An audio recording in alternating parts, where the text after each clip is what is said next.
નમસ્કાર દર્શક મિત્રો, હું શીતલ મહેતા ન્યૂઝ ઓફ કચ્છમાં આપનું સ્વાગત છે। જોઈએ આજના સમાચાર। 78માં આર્મી ડેની ઉજવણી અંતર્ગત કચ્છના રણમાં સેના દ્વારા લેન્ડ યાર્ડિંગ અભિયાન શરૂ। રણમાં નાવ ચલાવતા 21 સૈનિકોને જુઓ।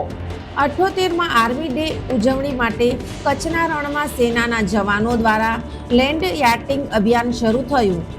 ભારતીય સેનામાં ફરજ બજાવતા સૈનિકોને કચ્છની સીમાઓ અને ભૂગોળથી પરિચિત કરાવવા માટે સેનાએ આ સાહસ અભિયાનનું આયોજન કર્યું છે। આ અભિયાનના ભાગરૂપે લેન્ડ યાર્ડિંગ આજે શરૂ થયું।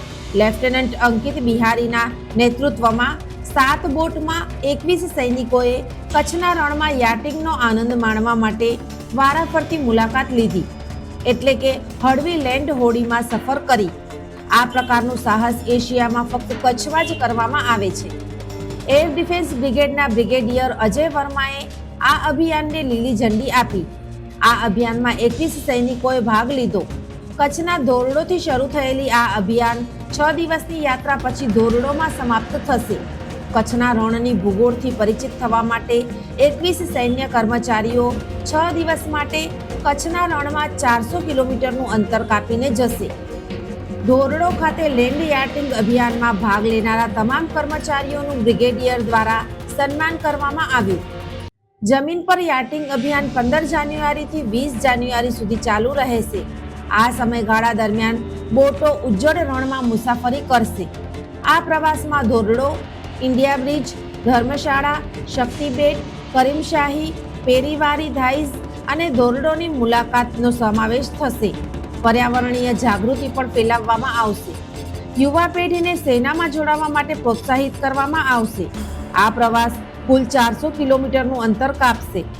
સમગ્ર બાબતે અજય વર્મા, બ્રિગેડિયર આર્મીએ જણાવ્યું કે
દર્શક મિત્રો, આજે તારીખ 16 જાન્યુઆરી 2025।